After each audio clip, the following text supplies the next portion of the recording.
Hi Donna, welcome to the World Chess Hall of Fame. It's lovely to see you here and your exhibition looks great. Can you give me an overview of your exhibition? The show is called Match of the Matriarchs, and it features the life-size chess set that we're sitting inside, and then 8 other Amazon sculptures. So it's a total of 40 sculptures, pretty life-size the way they're exhibited. You kind of walk through. And then in addition, there's a flashlight portrait of me on the chess set. There's also a mini version of the chess set that was created using like 3D scanning and printing. And then some incredible chess sets from the collection and from really notable chess collectors and lenders. That sounds awesome. And how and why did you connect to the World Chess Hall of Fame? You know, I played chess as a kid, and then I played chess again with my mentor, my late mentor, Joseph Wheelwright. And I connected to the Chess Hall of Fame when I showed this for the first time about 5 years ago. Shannon Bailey reached out and with an invitation to put this show together with her. Were you inspired by chess or by the past that you have this chess connection? Did it give you different feeling to make this exhibition? Yeah, I think chess is such a beautiful game. I mean, I'm not a tournament player, but I have such a respect for the history. I mean, even the history of the chess pieces, and from a maker point of view, the craft of designing these games with all different fantastical opposing teams. It's such a rich history, a really international history of that perspective. So that was kind of what drew me in. How long have you been making art and how did it all begin? I've been making art, you know, probably most of my life. I made art as a kid. I got interested in art more formally, you know, through my late mentor. I learned how to carve wood from him. So that was sort of in college. I studied pre-med, and it was very stressful, and like things weren't really falling into place. And so I had a few friends who were art majors who encouraged me to take art classes with them. And for me, it was kind of a stress reliever. And then after college, I took more classes. I connected with my mentor, so I got interested in art more formally. So once I was out of college. So I would say I've been carving for probably over 30 years. Before I was doing wood carving, I was doing all different types of art, more like found object assemblage and different types of drawing and printmaking and other types of sculpture. What drew you to sculpture? You know, when I was in like 6th or 7th grade, I studied painting and different types of art. But at that point in my educational life, you could only have a few elective classes. So at some point, I wanted to take a foreign language, I wanted to sing, and I couldn't take visual art also.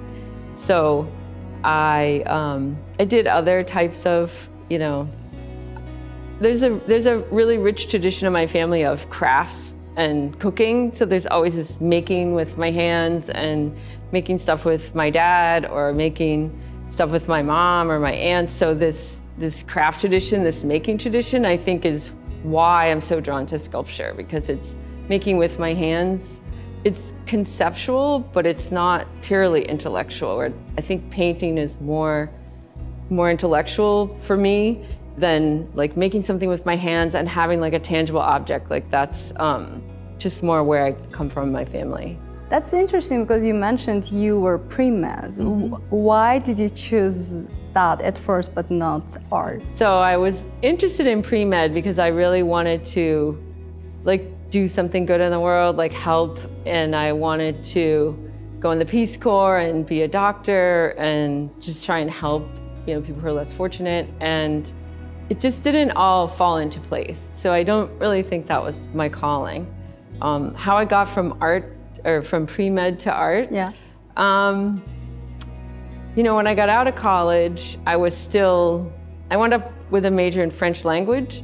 So when I got out of college, I was working still in like halfway house for young women who were in the custody of the state. I was doing youth work, so I was still just trying to figure out what I was gonna do for a career. My mother famously said, you can do whatever you want, but you can't be a teacher, a nurse, or secretary, because those are the only 3 choices. And so you have to pick something else. And I was trying to figure out what I was gonna do.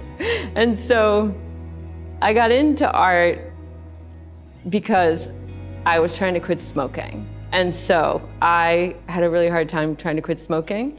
And one idea was like, if you had something to do with your hands, it would help you quit smoking because you'd be busy. Busy. Your brain is like busy and it doesn't think of anything like once, right? Because right. It's just busy. Interesting. Well, I think the whole like breakthrough spiritually for me, that I quit many times and I couldn't stay quit. I would like pick up my cigarettes again. And so I started to like feel guilty that I was littering like my cigarette butts. And so I thought, like a way to atone for this littering is like, I'll pick them up. And so I started to pick up my cigarette butts and I would pick up all these like pieces of trash and stuff I would find because they were interesting. They were like brake drums or something really interesting that falls off. And I would bring that all back to my apartment and I started to make art. And like that whole process is like, I quit smoking finally. I figured out what I wanted to do with my life, which was I felt very passionate when I was making art. Yeah. And that's what I was looking for, is this like something I felt passionate about. And so I found the thing I was looking for, I figured out what I wanted to do, and I quit smoking, and I found art. Like all That's awesome. It was like Close Encounters of the Third Kind when the guy takes all that stuff into his house and makes this random thing in his living room. It was like that for me. Would you say you have a natural talent and you had it when you were a kid too, but you denied it or you just thought it would be better if you did something else and finally you came back to your talent, like you said, yeah, here's my talent and I need to accept it and I need to use it? I do think that I came back to, it felt like a rediscovery, the process of learning, you know, making art and coming back to it and even learning how to carve wood and connecting with, you know, the whole career of sort of being an artist. It felt like a homecoming. Not like I was discovering it for the first time. It felt like, oh, I'm connecting with something that I was meant to do. Yeah, it felt more like coming full circle. Who or what are your major influencers? Well, a big influence in my life as an artist originally was my grandfather, because he had a friend at the University of Illinois Art Museum. And so I'm the youngest and like the only granddaughter, so I was very spoiled. And I would go visit my grandparents at their farm in Illinois and they would take me to do things. Like it was wonderful. And so one of the things that they were having was like a mummy show. And he was so excited. He was like, I know the curator, we're gonna go behind the scenes. We get to see like, you know, unpacking the art and everything. And so he really turned me on to Egyptian art originally, which still is a major inspiration for me. You work in different scales, size of sculptures. What size do you prefer the most? When thinking about like scale of sculptures, you know, the size that I like that's more manageable is the size that's in this exhibition. So somewhere between like 3 and 4 feet tall is pretty ideal. I have made sculptures that are 8 or 10 or 15 feet tall. They have a huge impact. So I like that. I like making something that is bigger than us and that has a monumental scale and that has a presence. But it's more unmanageable. It takes bigger equipment. It takes more people. There's just more of there's a whole process to it. And I'm very immediate. I'm a direct carver, so I find a log and I just tear into it and carve it. I don't like draw or write. Like I just go right at it. So for me, this is very satisfying, this scale. Aren't you scared of missing a detail? You know, it's so big and you have to go around it like probably a billion times, and sometimes you look at it and you're like, oh my God, something is missing. With subtractive carving, people think like you could accidentally like cut the head off or something, which it's not really like that. It's not that like accidental prone type thing. Yeah. For the most part, you can fix most things with wood, and also it's like the proportions are sort of fungible. If you make the neck smaller, all of a sudden the head looks bigger. If you make it, shorter, and there's ways to mess with the proportions that you can sort of fix anything that looks like it's going wrong. Sometimes I've made sculptures and exhibited them and then thought like, I hate that sculpture, and like taken it and just taken it apart or like carved something else from it. Obviously smaller, but yeah. Else. And like, oh, that piece always fell flat for me. It didn't really come alive ever. So I have done that. In your opinion, what are the relations between art and chess? Art and chess both have a very rich history and a really global history. Almost every culture and civilization has art and also, games, games of strategy and mind games. In terms of like playing a game of chess, I think there's a lot of strategy just in terms of like having a career as an artist, which I think it's different than like making art. I think there's like the process of making art, and then there's the whole like career sort of thing. And I think having a career as an artist, it's very, you think a lot about, should I do this show? What does this mean for my career? Like, what is this? It's more strategy driven, let's say. I think when I make work, it's not like I think of the outcome of the piece so much. I think the piece has to just work as a sculpture. Like it has to come alive, it has to have a feeling, it has to be working. Tell us about your chess set, Match of Matriarchs, and why you explore chess in your artwork. So this chess set began probably 7 years ago. I did a show for the New Bedford Art Museum, which is in a coastal city in Massachusetts. It has a history of whaling and whaling ships. So my idea was to reinterpret kind of the mermaids and the matriarchal figures that are often seen carved on the sides of like whaling vessels and merchant ships. And I want to reinterpret them. I feel like a lot of mermaid imagery is sort of hijacked and sort of hypersexualized, and I wanted to kind of think again about that imagery and like how it could be more powerful or more autonomous. So I made this small grouping. There were 5 of them. And then I thought that it could also be a chess set, that it was these 2 sort of battling sides. There was octopus or squid and whale, and I got really excited about the idea of doing more with it. I just wanted to do more with that concept of like mermaids and ship prow carvings. And so it kind of just became this larger idea of the chess set. And while I was making it, I was thinking a lot about, the history of chess pieces, that they used to be like all male pieces, that it was this military strategy game, and thinking like, well, what kind of chess set would I make? I'm not plotting a war, I don't need to think of it that way, and thinking about the history of the chess queen and just wanting to do something very different. Like if I think of the people in my life who've taught me about life or taught me about strategy or power, it's like my mother, my grandmother, my aunts. And so for me, it was just this idea of these matriarchs. For me, it seemed like a really meaningful way to approach making my own chess set. That's a great idea. I would never come up why. It's like, wow, so you're deeply connected to this exhibition. I am, and it's meaningful that it's here, that I spent some time in St. Louis as a kid, so it's meaningful to have this like full circle experience to come back here as an adult. I have a lot of family in Illinois and Indiana and Minnesota, like in the Midwest, so it has a lot of roots here. Where do you get the wood for your sculptures? I get most of the wood for my sculptures from my friends, because they know I carve. And so, or even people who don't know me very well, they'll say, oh, my neighbor's taking down a tree, you have to come over and look at this wood. Or different friends who are carving or wood turning, or say, like, I have a piece of wood, but I'm not gonna use it, so it's almost all like salvaged wood or reclaimed wood from my friends. How did you learn to choose wood in general? How you can say, oh, I can make something out of this or I cannot? I, you know, when I was in college, I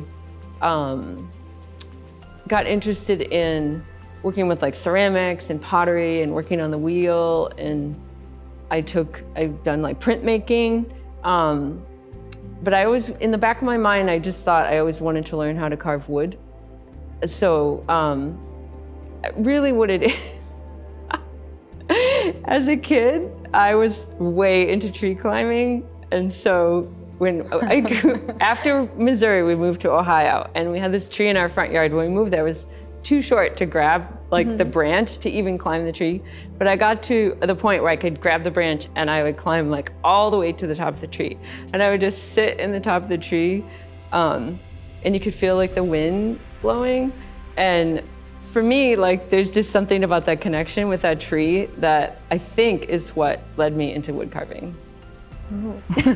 Everything is connected to your childhood. So you were meant to be, you know, an artist. Does it? I think so. I think I was definitely meant to be an artist. Can you please tell us about your Amazon series? My Amazon series is kind of a new series. I mean, I think it came out of this idea of chess and like battling sides of the chessboard. So the Amazons came out of originally looking at like the warrior women on the sides of like Greek vases and ancient Greek and Roman vases, but it really expanded to include researching different women warriors from around the world. So I was very interested in learning kind of the story and histories of women that I just never discovered in my own like college experience or after. And I thought that these stories were just really inspiring, and I wanted to like make my own interpretations, but like I was very, I just thought their stories could be told in a way that would bring them back to life.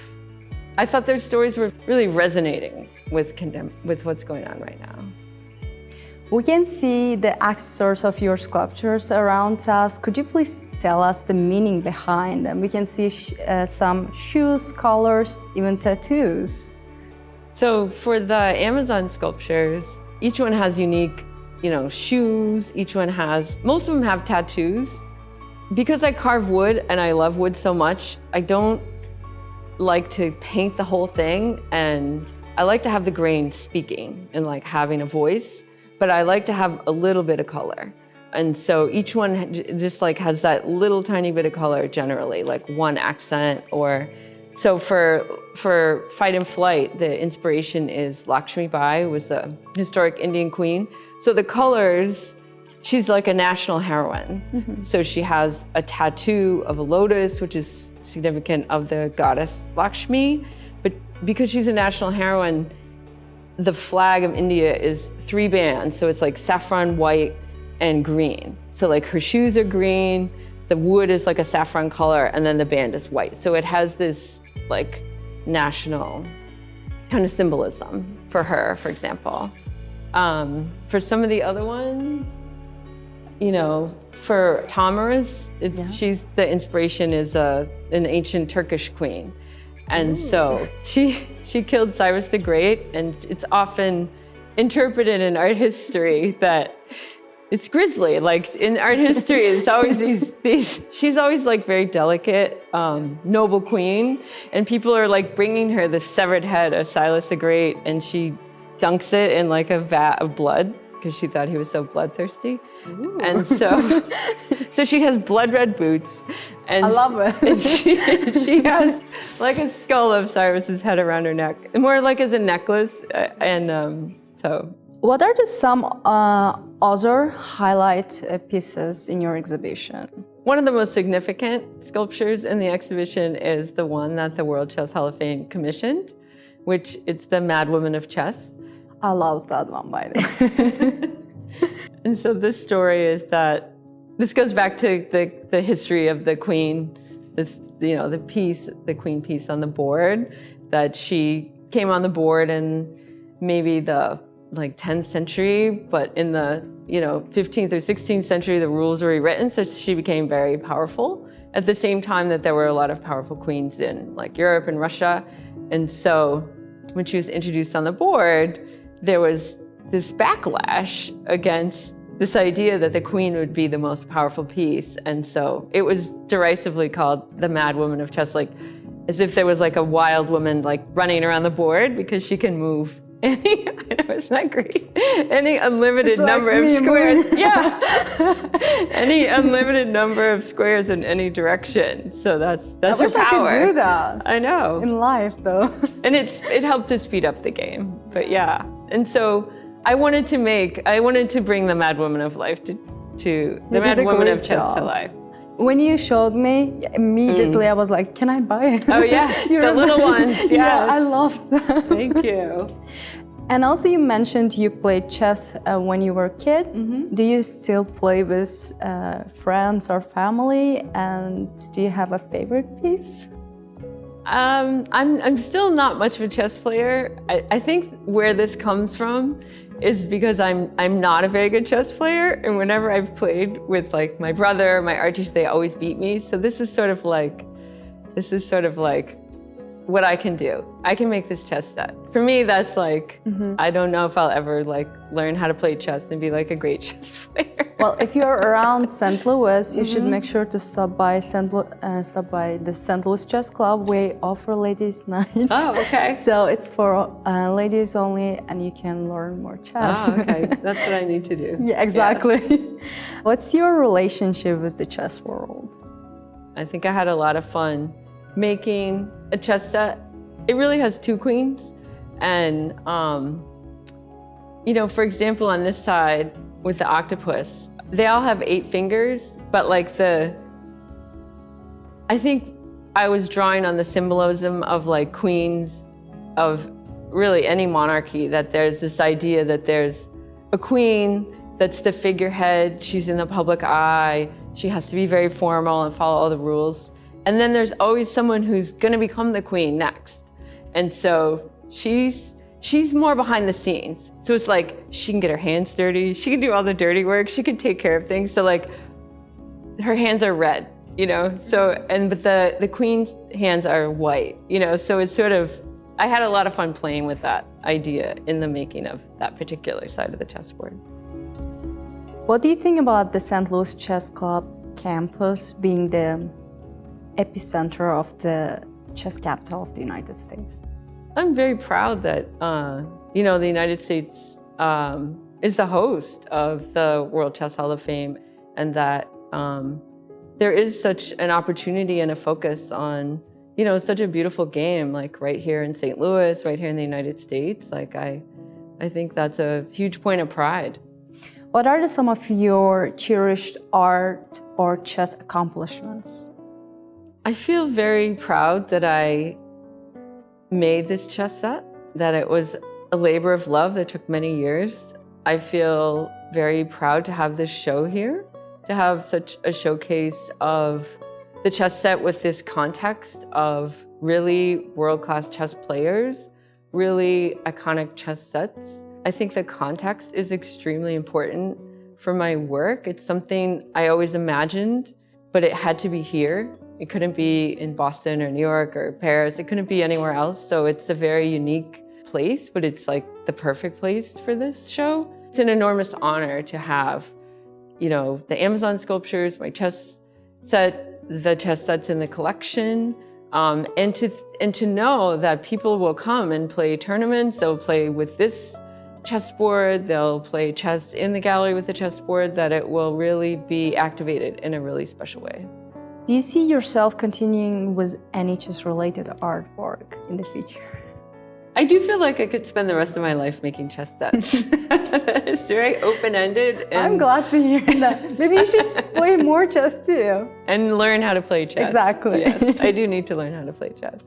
Donna, we have special video for your exhibition. Would you like to talk about it more? In this exhibition, I'm exhibiting, in addition to the sculptures, a really special animation and video that it has many layers. Video is often takes a lot of people to make it. So there's a colleague of mine who wrote poetry about 4 of the sculptures, for the Amazon sculptures. And so she's reading those poems, and that's the soundtrack of the animation. And then several other colleagues of mine actually made animation. So they took 4 of the Amazon sculptures and imagined what they would look like if they just like got up and started moving around. And so it's a really interesting kind of pairing of thinking of like sculpture as a static sculpture and wood sculpture, but with 3D animation and graphics. They actually look with wood grain. I mean, they look exactly like the wood sculptures, except they're moving. And so that was a really special project to just imagine, you know, kind of like the chess set is another way to think about the sculptures moving, because they get rearranged in a game, which is, it's actually one of the most beautiful parts of the exhibition. The animation is another way to think about static sculptures moving and coming to life. And it's just a beautiful collaboration with many, many, many talented, very special people. It seems like it has been a very long process for you, and then do you feel like it's something original in your career that you have been doing, and now you are about to open the exhibition? Do you feel like you will continue on this path? The animation has taken many years to make and many people to help me make it, and I learned a lot. I don't think I'm going to continue with it.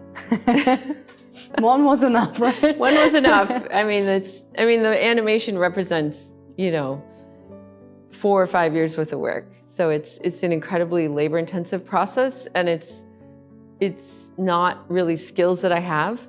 And so it relies on like an enormous team of people to do it, and time. And I think it happened at the perfect time, like during COVID, when people were very interested in working online and collaborating online, because it was sort of the only way you could work together. And so I think it just happened in a really interesting period of time where now that the world has opened up again, you know, there's so many more competing interests right now for myself and my collaborators that I think it was just a one-time opportunity to imagine something together. Donna, your exhibition sculptures are only women pieces, and I love them. I love how great they look and how inspiring they are. And I like the backstory, but could you please tell me why you chose that, and then why, when it comes to chess, you decided to do that? So all of the sculptures in the exhibition are women sculptures.